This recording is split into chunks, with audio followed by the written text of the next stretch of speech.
আজি হৈছে ২৬ জুলাই। আজিৰ দিনটোত কেইবাটাও গুৰুত্বপূৰ্ণ খবৰ আহি গ'ল, কেইবাটাও নতুন আঁচনিৰ পইচা সোমাই গ'ল আৰু কেইবাটাও নতুন আপডেট আহি গ'ল। কি আঁচনিৰ পইচা সোমাই গ'ল, কি আপডেট আহি গ'ল। আজি হিমন্ত চৰকাৰে বহুতো বাংলাদেশীক গ্ৰেপ্তাৰ কৰিলে আৰু যিবিলাক ঠাইত উচ্ছেদ কৰিছে, এতিয়া কিন্তু সেইসকল মানুহে মাটিৰ পাট্টা লাভ কৰিব আৰু লগতে ৫ কাঠা মাটি লাভ কৰিব।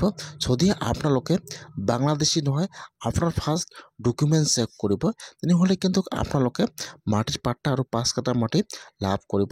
আৰু যদি আপোনালোকে বাংলাদেশী, কিন্তু আপোনালোকক বাংলাদেশী পঠাই দিয়া হ'ব। সেইটো কিন্তু আজিৰ আপডেট নিউজ আহি গৈছে। আৰু যিসকল ঘৰত স্মাৰ্ট মিটাৰৰ নতুন আপডেট আহি গৈছে, সেইটো আপডেট হ'ল, যদি আপোনাৰ ঘৰত স্মাৰ্ট মিটাৰ লগাইছে আৰু আপোনাৰ বিলটো বেছিকৈ আহি আছে, তেনেহ'লে কিন্তু আপোনাৰ কাৰণে ভাল খবৰ আহি গ'ল।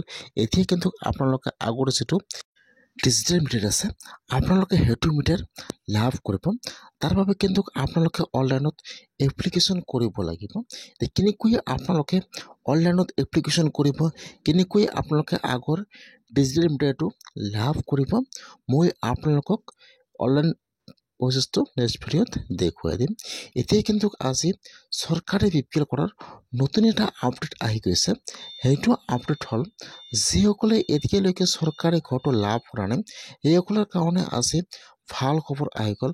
যদি আপোনালোকে এতিয়ালৈকে চৰকাৰী ঘৰটো লাভ কৰা নাই, তেনেহ'লে কিন্তু ইতিমধ্যে চৰকাৰী ঘৰৰ কাৰণে আৰু নতুনকৈ আবেদন আৰম্ভ হৈ গৈছে।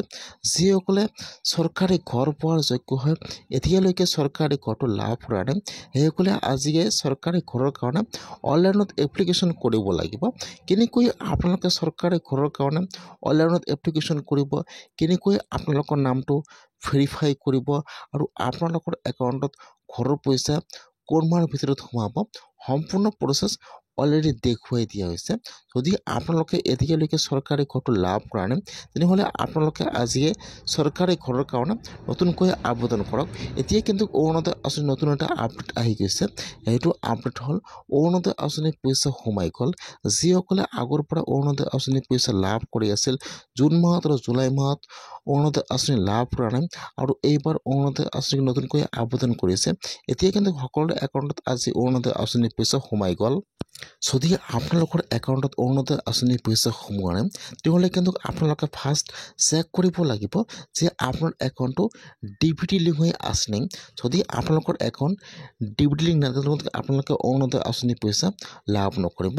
সেইকাৰণে যদি আপোনালোকৰ একাউণ্টত অৰুণোদয় আঁচনিৰ পইচা সোমোৱা নাই, তেনেহ'লে আপোনালোকে ফাৰ্ষ্ট চেক কৰক যে আপোনালোকৰ একাউণ্টটো DBT লিংক আছে নাই। অৰুণোদয় আঁচনিৰ পইচা কিন্তু সকলোৰে একাউণ্টত সোমাই গৈছে অহাকালি। যদি আপোনালোকে অৰুণোদয় আঁচনিৰ পইচা সোমোৱা নাই, আপোনালোকে আজি আপোনাৰ একাউণ্টটো চেক কৰিব, আপোনাৰ একাউণ্টত অৰুণোদয় আঁচনিৰ পইচা সোমাই গৈছে। চেল্ফ হেল্প গ্ৰুপত নতুন এটা আপডেট আহি গৈছে। সেইটো আপডেট হ'ল, চেল্ফ হেল্প গ্ৰুপত 10,000 টকাটো সোমাই গ'ল।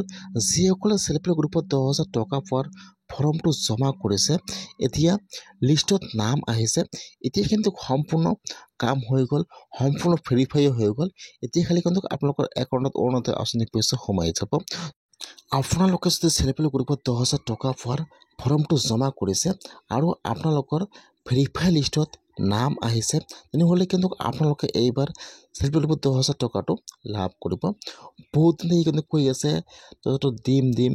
বৰ্তমান যিহেতু সম্পূৰ্ণ নাম ভেৰিফাই হৈ গ'ল, বৰ্তমান কিন্তু আপোনালোকে চেল্ফ হেল্প গ্ৰুপত 10,000 টকাটো লাভ কৰিব। সেইটো কিন্তু আজিৰ নতুন আপডেট নিউজ আহি গৈছে।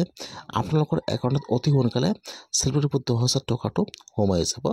যদি চৰকাৰী আঁচনিৰ বাবে আবেদন কৰিছে, তেনেহ'লে আপোনালোকে চেক কৰিব, আজি আপোনালোকৰ একাউণ্টত সকলো আঁচনিৰ পইচা সোমাই যাব।